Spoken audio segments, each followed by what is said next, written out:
Welcome to the Career Success Secret Show. I am your host, Mike Tomasello. I have a very special guest today. He is a confident speaking coach.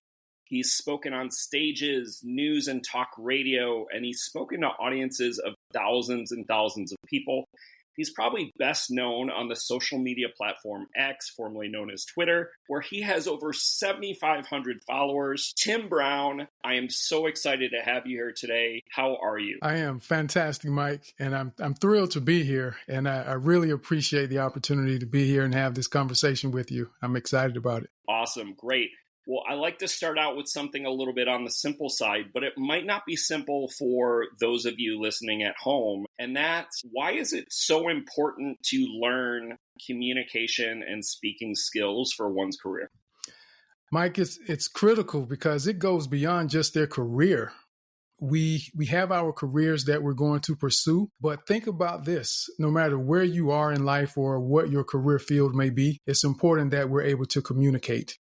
And I consider the idea that people often say that you leave work at work and leave home at home. But when you have experiences in those different environments, you have to understand how to navigate those feelings and emotions to still be able to communicate wherever you may end up after those experiences happen. But when it comes to our careers, it's really important because the ability to communicate effectively and with confidence opens doors for you. It positions you so that you're willing to speak up when people ask questions. You're willing to volunteer and give your opinion about ideas and questions that may be posed in meetings, or be the one that says, I'm willing to do the presentation. And for many of us, before we get to that place that we get comfortable speaking, presenting, or communicating, we tend to shy away from those moments that are actually opportunities in a lot of cases, but we don't see it that way because we allow the fear to overcome us and cause us to not step into a position that could literally be life-changing beyond what we ever imagined. So for those reasons, I would say that it's extremely important to become a confident and effective communicator. Awesome. Well, I love you brought up the fear aspect. I am sure you have heard this probably a million times, but I know I've heard it quite a lot, but maybe the audience is hearing it for the first time. I have heard that public speaking or speaking in public doesn't necessarily need to be on a big stage, that it's one of the biggest fears that one might experience in one's life. For some people, it's just as big a fear as dying. And Right. So when a fear is that powerful over people, what can someone who's just beginning on their speaking journey and getting confident in their speaking, what can that person do to start to build confidence? I think what someone can do in that instance is first understand that building confidence is the result of a track record of successes. And if we aren't willing to position ourselves to take risks in order to have successes, we'll never develop the confidence. And it begins with the desire and intentional behaviors to get to a place where they're able to overcome that fear and have to make the decision inside that I'm more concerned about getting better than I am about making a mistake. And the reason that many of us are afraid of those moments and aren't willing to speak up is that we don't want to be judged. We don't want people to see or think that we aren't knowledgeable about something. So instead of potentially exposing ourselves to something that we don't know or don't think we know, we rather just not do it at all. And I think the intent is what really becomes important. We have to decide that I'm willing to take the risk to get the reward. And no matter what we do in life, there's always risk. There's risk in everything we do. There's risk in getting out of the bed in the morning, because I'm sure everyone that's watching this has probably hit their toe on the bed at some point in the middle of the night. So that hurts, it's painful. So there's a risk to everything we do. But when we consider the potential outcomes and the possibilities of conquering that fear and being willing to move forward into greatness, because I remember Warren Buffett telling a group of college students during a commencement ceremony, he told them that if you develop your ability to be a good communicator, you can improve your earning potential by 50%. So that's huge just by learning to communicate. Because again, at the end of the day, we can't go anywhere or really get anything accomplished without communicating, whether it's verbal or nonverbal, but it still comes down to communication. And when we think about the fear, ask yourself, what is it that I'm really afraid of? It isn't the speaking, it's what happens after I speak that we're afraid of, because there's the unknown. We don't know how people will respond. We don't know if we'll be prepared in those moments or if we're going to make mistakes. And if we figure out what it is we're afraid of, then we're able to figure out how to mitigate the risk that can potentially happen when we do decide to speak. And when we understand what the risks are of what we're afraid of, we can now figure out how to take steps to help avoid those things from happening. And then it becomes a lot more comfortable to step out there and put yourself in a position to capitalize on an opportunity that just may simply be waiting on you to show up and say, here I am, I'm willing to do it. Awesome. There was a lot of great stuff in what you just said, and I want to break it down into compartments for those of you listening at home. And one of the things you said was choosing the reward over the risk. And to a lot of people, especially if the fear is that strong, fear of being judged, fear of something bad happen, fear of making a mistake, for a lot of people, the risk can seem kind of overwhelming. And Right. as one of my mentors, Tony Robbins, often says, he says, most people are more motivated by fear than they are by joy and, by the rewards or whatever. And so what I'd love to hear from you is more about the rewards. And so I love the quote by Warren Buffett. I shockingly have never heard that before, but it makes a total lot of sense. Let's just spitball and brainstorm a little bit. What are other potential rewards for people by becoming a better speaker and a better communicator? I would say one, based on the audience, those that are looking to expand their careers and get ahead, is the fact that it creates visibility. If you're willing to communicate, express your ideas, your thoughts, ask questions, people get to hear you. They get to understand who you are. They get to recognize that, hey, this person potentially has some value that we could use on a different level in our organization. So it opens doors to you. And I'll give a real example. One of the positions that I had a couple of years ago was the result of me doing a presentation in a program that I was in. So the hiring manager that brought me onto the team said that he realized that what he was looking for was right there under his nose, because we worked in the same building. But after I did that presentation, it created visibility, and that made me stand out in his mind. And it opened the door for an opportunity that I wasn't even looking for. So that's a reward that can come as a result of us overcoming that fear and being willing to take the risk for the reward. But on an even bigger scale, being willing to share things that need to be said, because it isn't even just on the job, Mike. There are relationships that we have that people aren't willing to say what needs to be said. They aren't willing to communicate. So when we think about it from a big picture, we're afraid to communicate and express ourselves in a number of environments that go beyond just work. And when we don't, it puts us in positions that can be compromising to our well-being.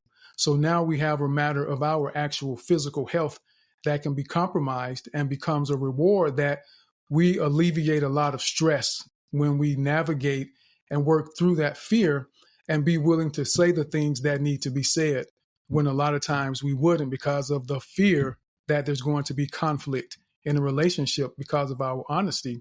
So there's the reward of well-being and wellness that comes about from being willing to communicate openly and well with people. So I think those are two big ones to really keep in mind, is that visibility and opportunities that will find you because you speak up, and wellness, because it can alleviate a lot of stress when we communicate with people in relationships beyond just the job. Wow. I totally wasn't expecting that. I am a huge advocate of mental health and looking after one's health first.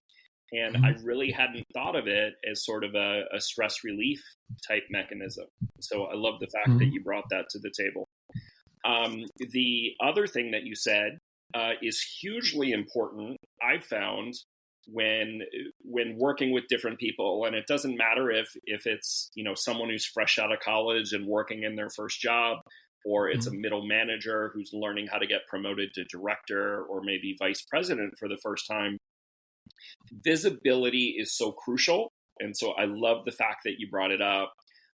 Actually, it's funny. It's such a simple thing, but one of the best pieces of advice that I've heard over and over again from multiple executives is when you are in a all hands meeting, and for those of you that don't know what an all hands meeting means, it's just a simple name for an all department or an all team meeting. They recommend being the first person to stand up and ask a question of the team leader or the executive or the first person speaking. I see you nodding your head, Tim. What are your thoughts on doing something like that? I think it's important to be willing to do that. And that could be a great first step for people that are trying to figure out how to manage the fear. And I will say quickly, I say manage the fear and not conquer it, because the butterflies are what really affect people. They feel the butterflies and they shy away from the moment. And I've been speaking for 15, 20 years, and I still get butterflies sometimes. So I appreciate the butterflies. It's a moment of humility for me. But speaking up in those all hands meetings, it can be valuable because people get to hear you again. You make it known that I'm here, I'm willing, I'm paying attention. And when we ask good questions, thoughtful questions, it says that I'm connected and committed to what we're trying to do as an organization. And that puts eyes on you. So people become more curious as to what else you may have to offer. So you may get follow-up questions as a result of something that you say. And I will encourage people not to get discouraged if you pose a question or make a thought and don't get the response that you expect, because that can be deflating, especially if you're trying to conquer the fear. But stick with it, because that's part of it. We've all gone through those moments where things didn't work quite the way that we expected them to, but that's part of growth. So even managing that fear and getting comfortable speaking, we have to get used to the no's. We have to get used to the so-called rejection of the ideas that we may have, because that is part of the process. And I like to always provide the balanced perspective of things that I share, because there is that side that will make them feel like, you know what, this is why I didn't want to speak. But we have to be open to accept those moments, because they're going to happen. But the more we do it, the easier it becomes. Like lifting weights, the more you lift, the easier it becomes. And eventually you have to lift a little more to get any benefit from it.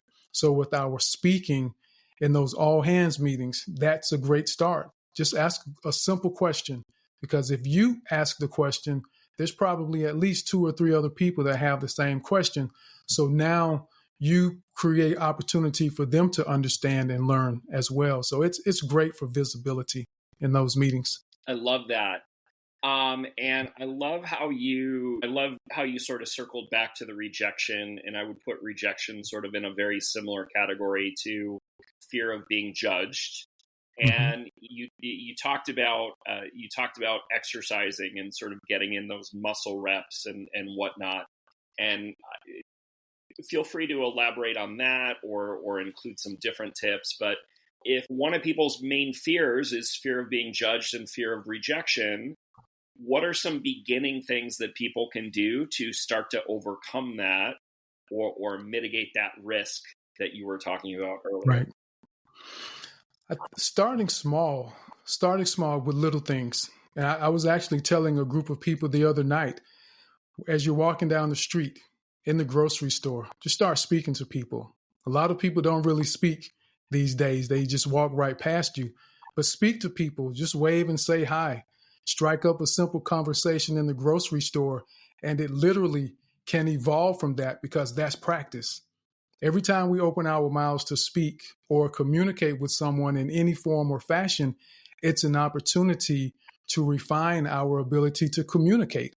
When we become intentional, as I said in the beginning, we have to be intentional and have a desire to get better. And when we decide that we want to be better and we're intentional about it, we look at those moments again as opportunities to improve and read something out loud or practice doing a small speech or reciting a commercial and record it. Listen to yourself to see what it sounds like. And I know that's something most people hate. 99% of people say I hate listening to myself, but that eventually is part of the process in order to identify what I call the opportunities that we have. Most people call them mistakes and mess ups, but I call them opportunities. And when we listen to ourselves, we get to figure out what it is that we can work on. Because I don't want people trying to do too much too fast. That becomes overwhelming. And when you're trying to fix too many things, it's very difficult to see progress. But just speaking to people on the street, speaking to people on the job, call some coworkers up just to see how they're doing and have casual conversation that may not be about work. And all of those are moments that open the door to allow you to feel more and more comfortable with the idea of engaging with people, sharing your thoughts and ideas that allow you to realize that it's okay. People are willing to listen to things that I have to say, and then you continue to progress. And now you can ask that question in the meeting when you may have been terrified because there were 30, 35, 100 people on the call or in the room. But we have to get to that point, just like riding a bike.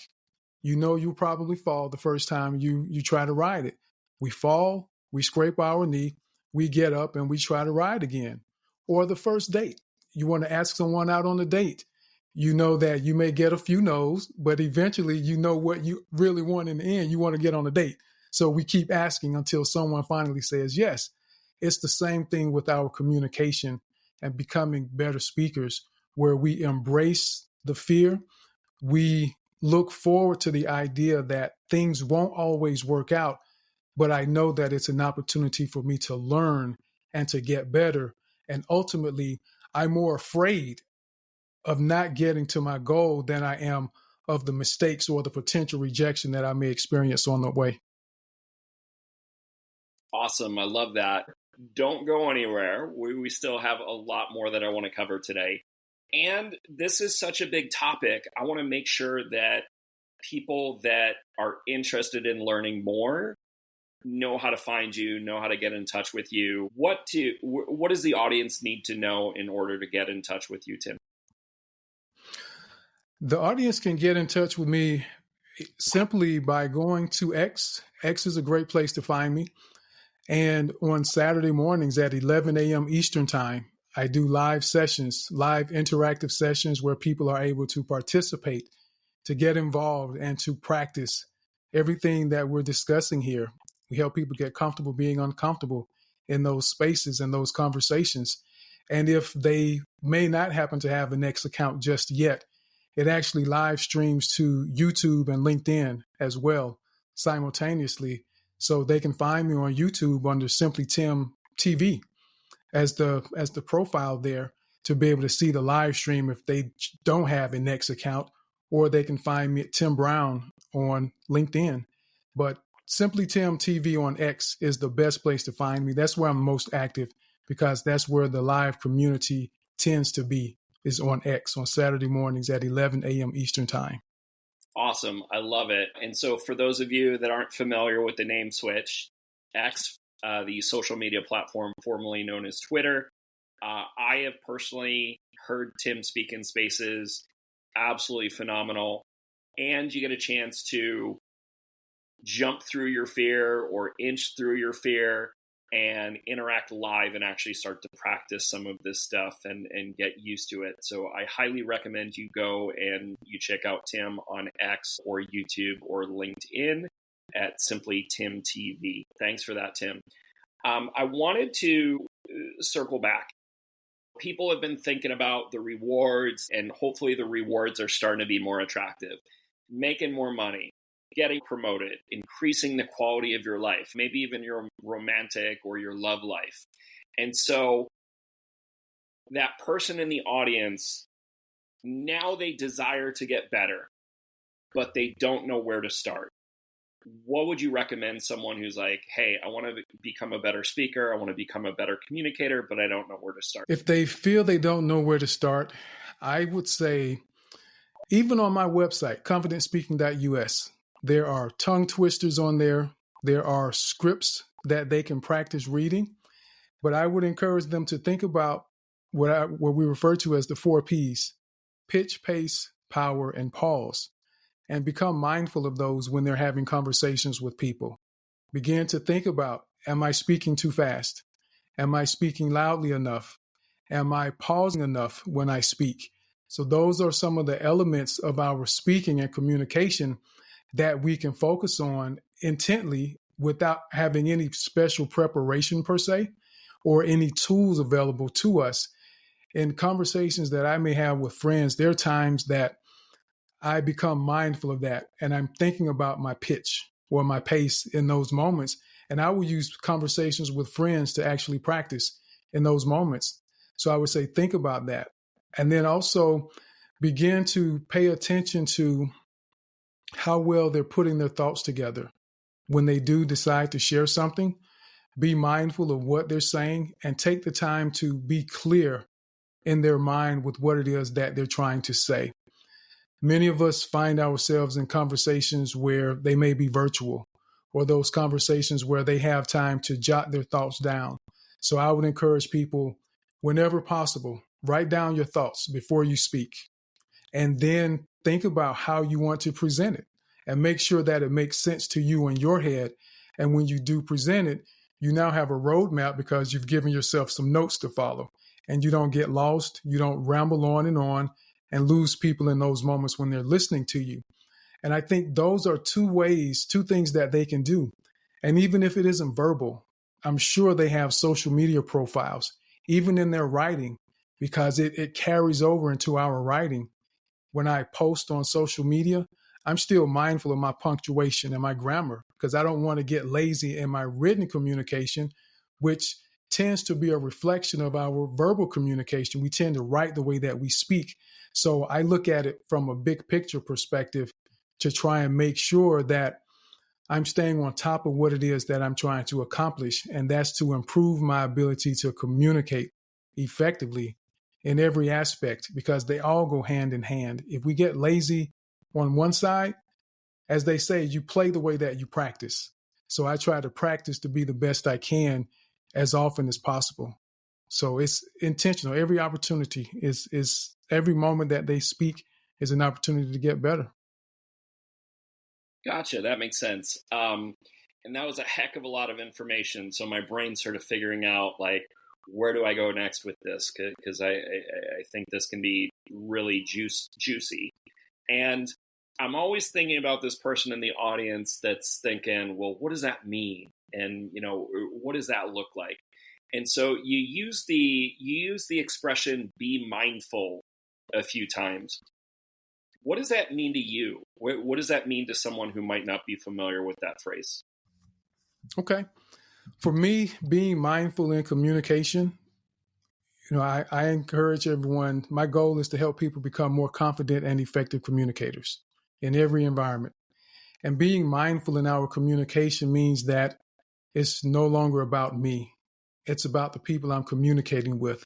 So I'm trying to be very intentional about understanding how I'm affecting the people that I'm communicating with. I'm paying attention to the body language. I'm paying attention to their tone. I'm paying attention to the way that they respond. Are they no longer interacting or engaging the way that they were when we initially began? Which could mean that they're ready to leave, but I'm holding them hostage in that moment and I'm not paying attention to the signs. So be mindful of my impact and how I'm affecting the people that I'm interacting with. And that's very important when we're communicating, even on the job, because you don't want to go into the executive's office with this long list of things that's going to take 20 minutes to talk about. That's where having those bullet points comes into play to understand how to refine those thoughts and be more concise with what it is that you're saying. So that's what I would say being mindful is making it about the other person, listening more than I speak, and understanding where I can provide the most value to them, whether it's with what I say or how I'm able to engage or be empathetic to the things that they're sharing so that they know they're important in this conversation and that it isn't just about me. That's what I mean by mindful in communication. Got it. I like that a lot. In the marketing world, and I understand everybody listening to this might not be in the marketing world, but I think a lot of marketing principles can apply to communication and being more effective. And one of the principles we talk about is the concept of a target audience. And so who is the person you're trying to communicate with? Who is the person that you're speaking to? Is it your boss? Is it your loved one? And really getting an idea of what the impact is on them, as you were talking about, and what are their wants and what are their needs. And that can be kind of challenging because the world has been telling us lately, hey, take care of yourself first. And if we're not too careful and we only look after ourselves and we're not mindful about what the experience is like of the other person, what the wants and needs are for the other person, our message isn't necessarily going to resonate because we haven't met the wants and the needs of the other person. Any thoughts or additions that you want to add to that? It can be a lot when you think about it.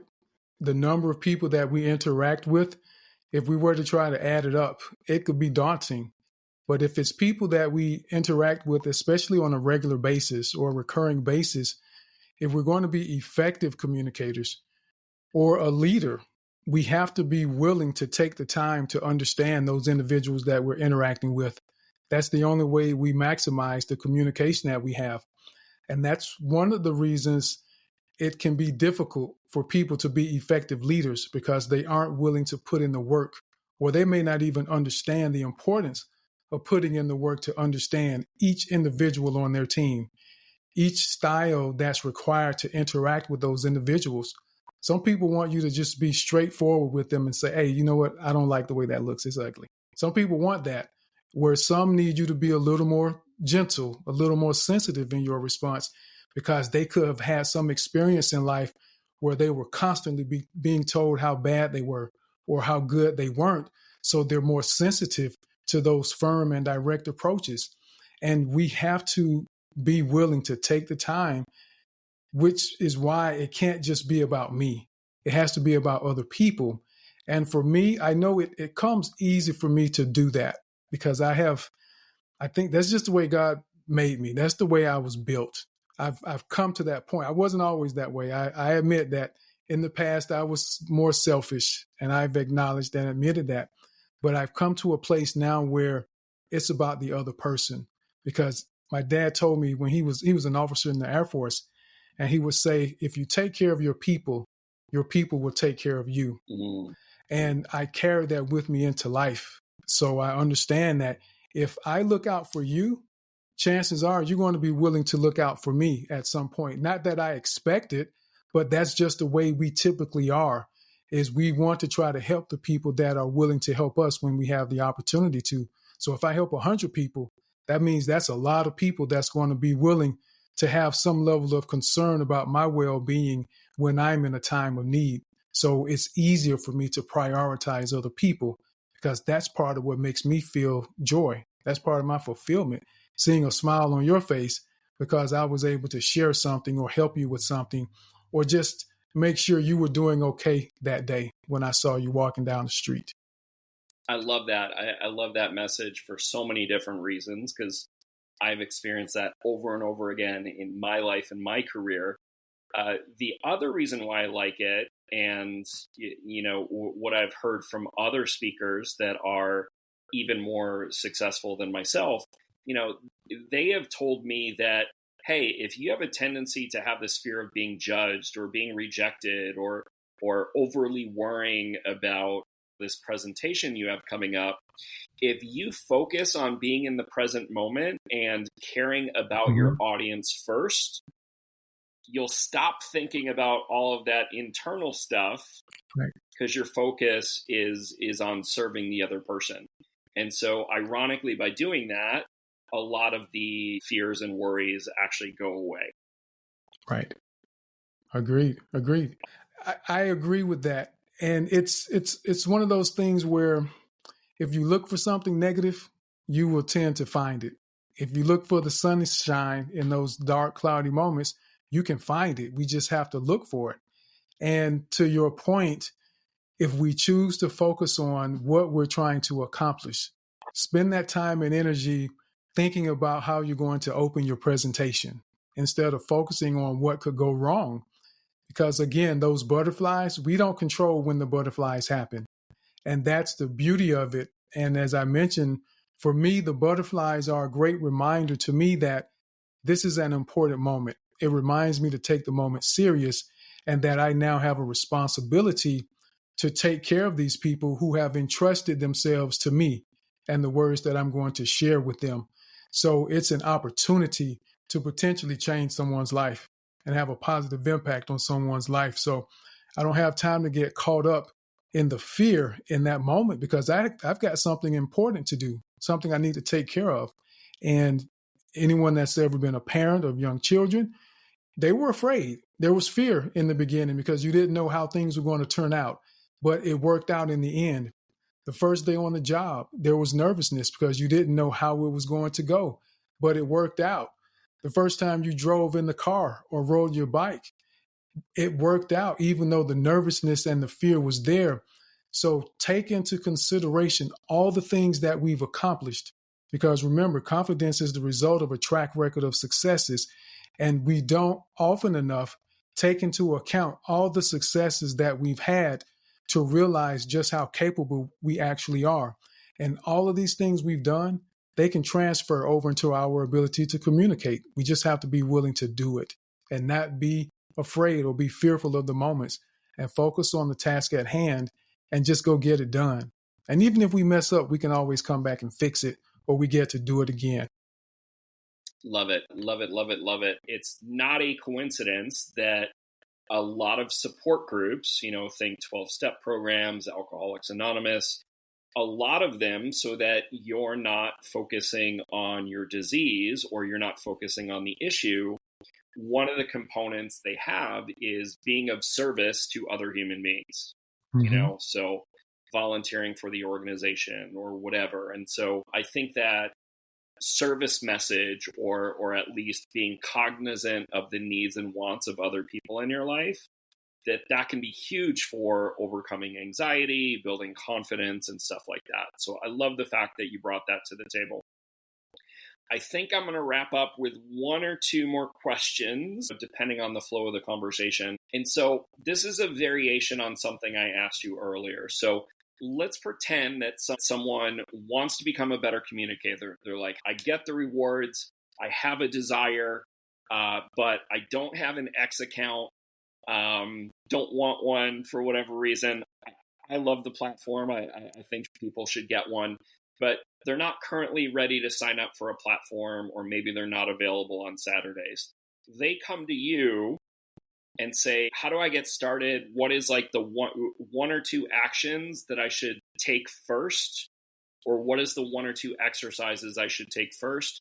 What would be your advice? First things that I would tell them to do is to truly make the commitment, because people say they want something, but they don't always make the commitment to actually do it. So there has to be a level of commitment that they're willing to put in the work. And I actually spent time listening to podcasts, reading books about communication, just to understand some of the language, some of the dynamics. What is it that people are saying about communication to help build that knowledge base, that foundational understanding of elements that are important in communication. But the intent, becoming intentional and really committing to it.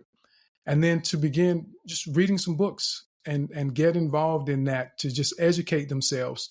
Many times people are afraid because they don't feel prepared enough for those moments. So that fear and anxiety kicks in.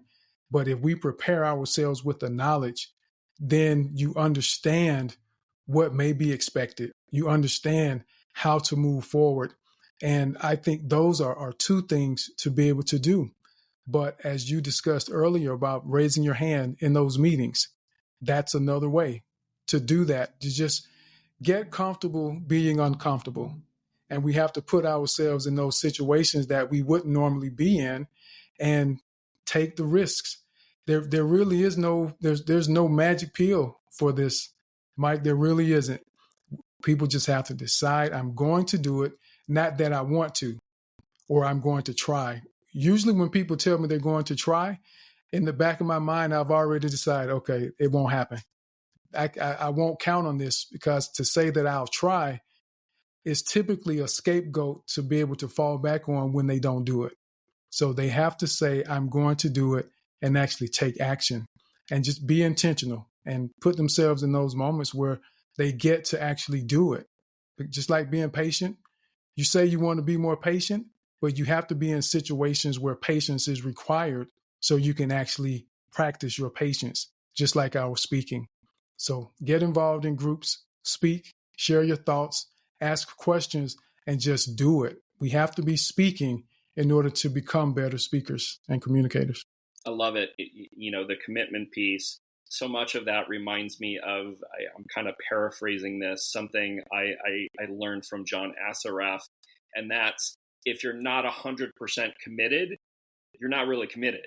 So if you just kind of want something, but you haven't decided that you're absolutely dedicated to becoming a better communicator, then life's going to get in the way. Like, stuff's going to get in the way. Oh, there's a great TV show on. Or, oh, my friends just invited me out to do something fun. And then suddenly you're out of time. And, it wasn't that important. Right. And so being really clear on your priorities and saying, hey, this is going to make the quality of my life better. These are the rewards that I can get from it. And I'm committed to doing this. So thanks for bringing that up today. If you could leave the audience with one last message, what would it be? My final message would be to believe in yourself. Believe that what you have to offer is valuable, that you are important enough to share the things that are in your heart. There are people that depend on you to be available. There are people that look to you for what it is that you have to offer. And when we don't believe in ourselves, we miss out on those moments that are potentially opportunities. And I don't want anyone to miss a potentially life-changing opportunity because you're afraid to say something. And that's why becoming confident and effective communicators is so important to me, because it allows us to change the world. Mike, we can change the world with confident and effective communication because we're willing to share our thoughts. We're willing to be more mindful and understanding of the people that we're around. We open doors for new opportunities, better paying jobs, better relationships in our lives and in our homes. And when we can have that for ourselves, we tend to be happier people. And a lot of this will stem from our ability to communicate. And I just want people to try to commit to being better communicators, because it absolutely will change your life for the better. And I'm not a prescriptive person. I give perspectives in most cases. And it's rare that I tell someone this is something that you need to do. And if you do this, this is what's absolutely going to work. Because there's always more than one way to accomplish something. But I do say with absolute certainty that becoming a better communicator will make your life better. You will see results. Your income potential, improved relationships, better health and well-being, because you aren't as stressed, because you're saying the things that are important to you. So I hope everyone commits to being better communicators. Well, I was so excited to have you here today, Tim. Thank you so much. I always tell people I grew up an extremely introverted person, and to a certain extent, I still am an introverted person. I have simply picked up great communication and speaking skills, and it has transformed my life, like you're talking about. And so oftentimes when I'm working with people around any aspect of their life, but particularly their career, it usually boils down to one of two categories. It usually boils down to, can they improve or increase the quantity or quality of their relationships, or can they increase or improve the quality of their communication? And I have found that in almost every single situation, that one of those, if not both of those, is almost always the solution. So I'm a huge believer on improving communication. Wow. That's why I'm glad to have had Tim Brown here today. Please check him out, whether it be on YouTube, LinkedIn, or X, formerly known as Twitter. He's at Simply Tim TV. And one of the reasons why the Career Success Secrets show exists is because early on, I kind of lucked into mentors and learnings through reaching out to people much more successful than myself, or that had skills that I didn't necessarily have, or that they were better than me. And so my vision for the show is to put more experts like Tim in front of you so that you can get access to the advice and information that I didn't necessarily have. So thanks for coming to the Career Success Secrets show today, and we will see you all again soon.